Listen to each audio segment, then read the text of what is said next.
So yo, what's up mga kapatid? Magandang hapon po sa ating lahat. Muli ay andito pa rin tayo sa ginagawang Davao Coastal Road. At ito na po yung panghuling update natin sa araw na to, araw po ng Sabado. Kasi yun, pinunta natin sa Arcastillo dito sa may Leon Garcia. At dito na rin sa may Santa Ana Wharf, sa dulo na po yung panghuli natin sa may Isla Verde Signal. Yan o, tanaw na tanaw natin yung kagandahan po ng ginagawang flyover na yan. So sana nandyan si Ratcho mga kautits at pwede tayo makahingi ng permiso para po maka-update yan mga kautits. Yan. So ganito na pala kataas yung tambak nila mga kautits. At itong retaining wall na nandito ay natabunan na po, hindi na po makita. Yan o. Hindi na po makita sa dami po ng itinambak na mga lupa dito. Yan. So makikita na talaga natin yung pagbago yung ginagawa nila dito sa yung pababa ng mga cottage.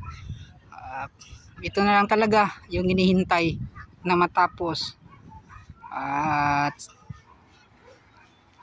yung area na to ay pwede nang sigurong daanan ng mga manggagawa or lahat po ng mga heavy equipments kasi doon yung access road kasi mga cottage.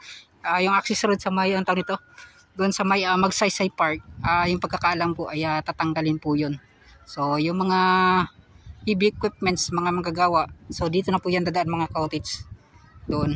At yun po yung mga napag-alaman natin. And then sa pagtapos dito mga cottage, kapag natapos na, hindi pa po yung tapos pa pala yung mga kanilang ginagawa. Dito naman po sa ground, so sila po yung mga nakakuha, UBI pa rin po yung mga nakakuha sa pagpaganda dito sa loob ng Santa Ana Wharf. So lahat po ay nakakuha na pala, nakaayos na or nakabudget na po. Yan. So yun.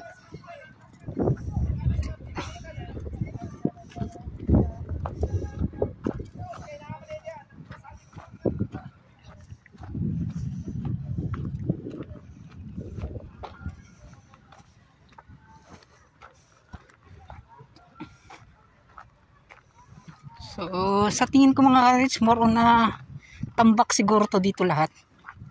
Yan o. Natambakan siguro hanggang sa magpantay hanggang doon. So yun nga po.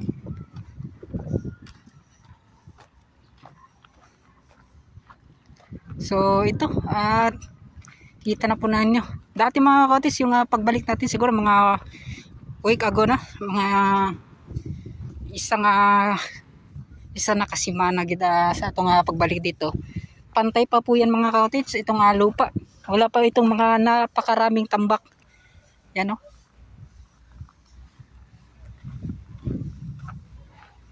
So abangan na lang natin yung diskarte po ng mga gumagawa dito para po talaga ay matapos na.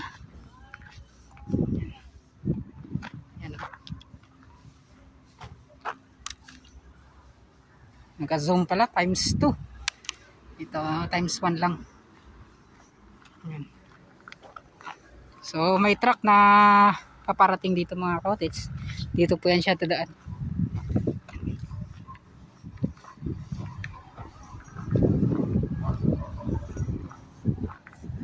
Yan o. Napakaputik po doon nagda mga cottage.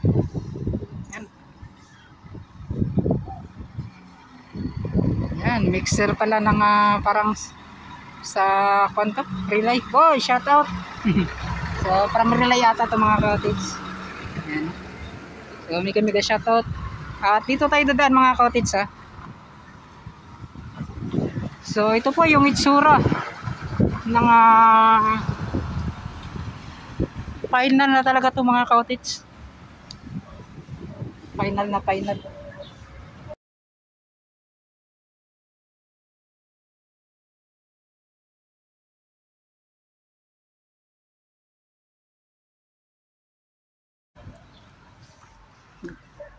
Over na to. So wala tayong madaanan mga katis. So kita naman ninyo na puro po putik yung mga nandito. So paano po tayo dadaan? So dyan pala mga katis.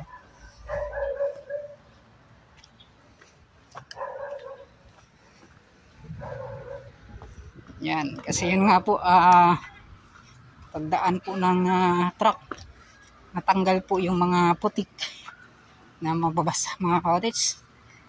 Yan. At dito, naging fish pan po mga cottage. Oh.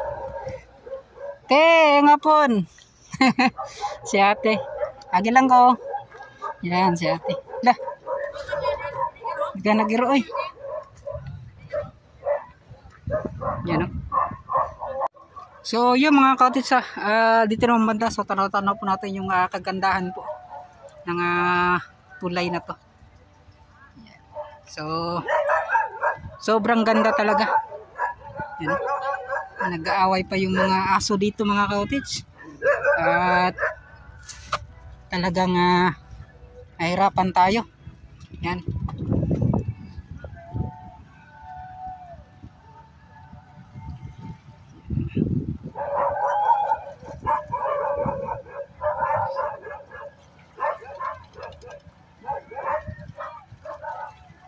Kaya pala may aso. Yan no? Kaya pala nag-aaw-aw sila kasi may malaking aso na doon sa unahan. Yan. So, takot talaga ako sa aso mga cottage, kaya dito po muna tayo bago tayo nalakad doon sa unahan. Yan. So, yun. So sa lahat po ng mga ginagawang wave deflector mga cottage, ito po yung pinakamataas na wave deflector na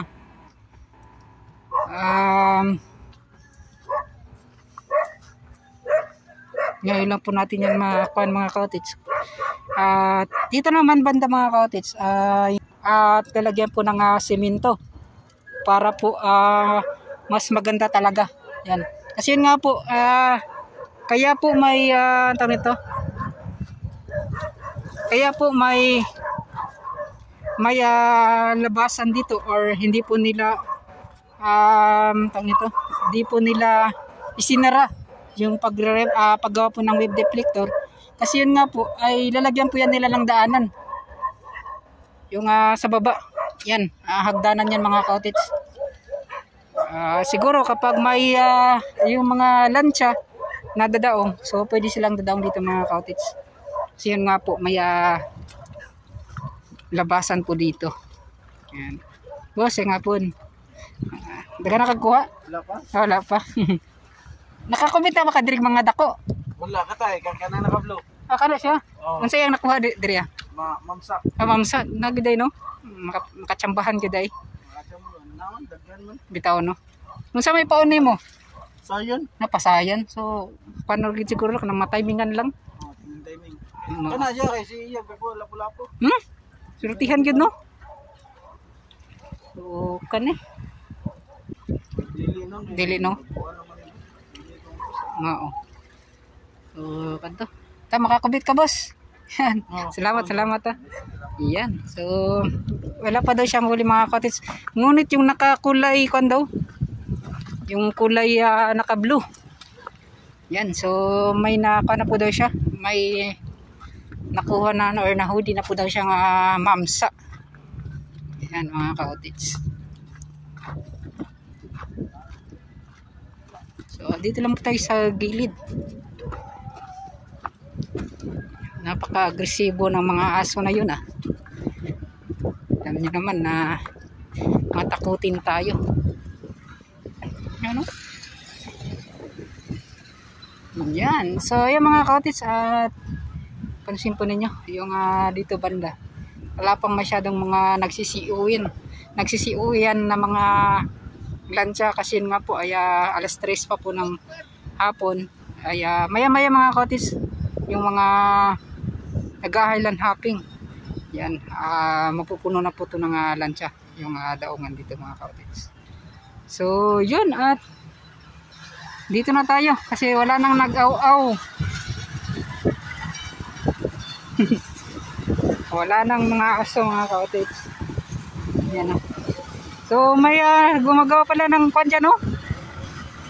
Oh, shout out ng concrete block. Yan. Boy, shoutout. Yan. So, shoutout dahil kina sir na nagtrabaho diri. So, yan, makita naman ninyo mga cottage, napakapantay na talaga. Yung dito po sa ilalim ng ginagawang flyover. Yun o. Biglang umaliwalas talaga. Dati yung mga gabundok pa ng mga lupa na nandito, mga buhangin. Marami pa talaga mga sagabal tingnan. So ngayon, itong taon nito, itong flyover na talaga yung makikita natin.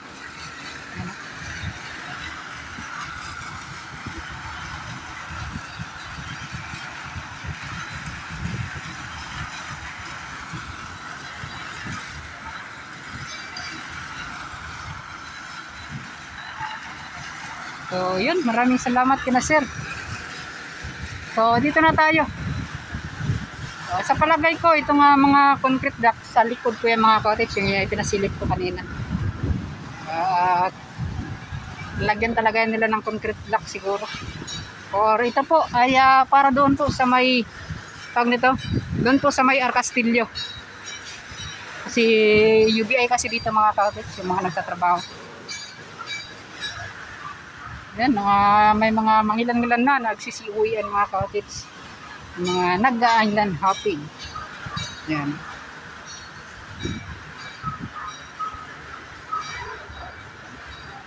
Yan.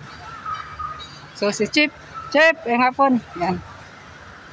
Si Chip na matagal-tagal din natin nakilala dito mga cottage. Ano, nagsisiuwian na sila.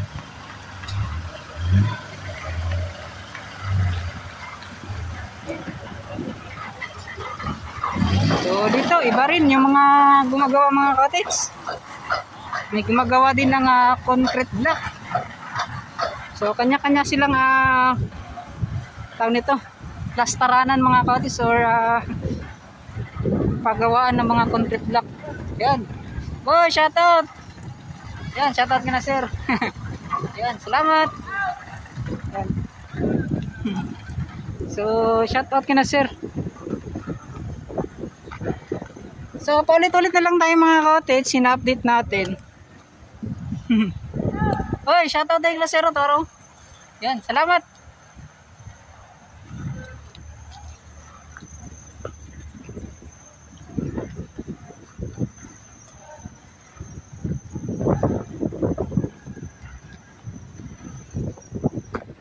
Maliwalas na po tingnan mga cottage, yung sa ilalim.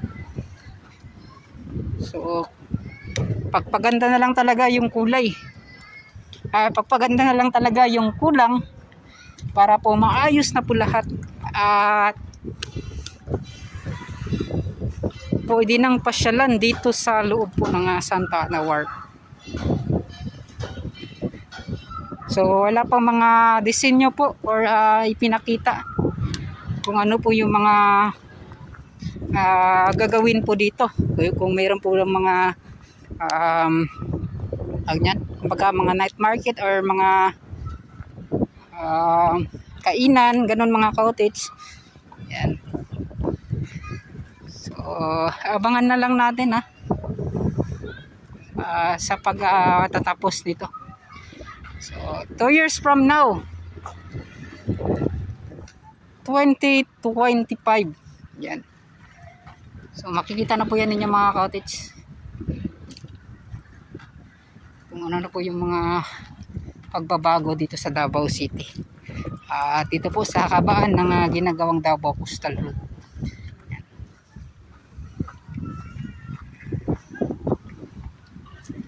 O ayan, lakad-lakad lang tayo.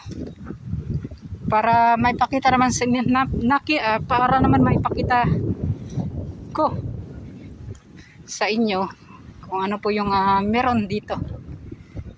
Yan. Pabulol-bulol na tayo mga cottage.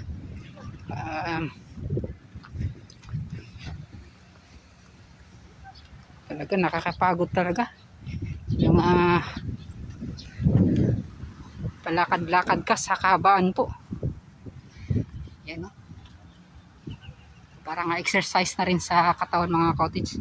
Ngunit sa sobra siguro mga cottage, di mo namalayan na yung katawan mo pala bumibigay na.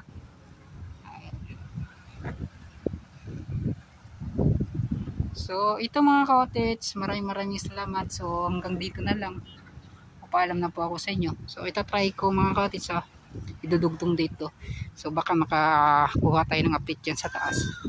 Hingi tayo ng pan kay Chief Keracho. Baka pwede tayo makakuha dyan, makakuha ng update kasi parang wala nang tatrabaho dyan sa taas. So maraming salamat. Hanggang dito na lang. Bigyan ko shoutout na lang po sa inyong lahat. At papaalam na po ako. Ayan, bye-bye na.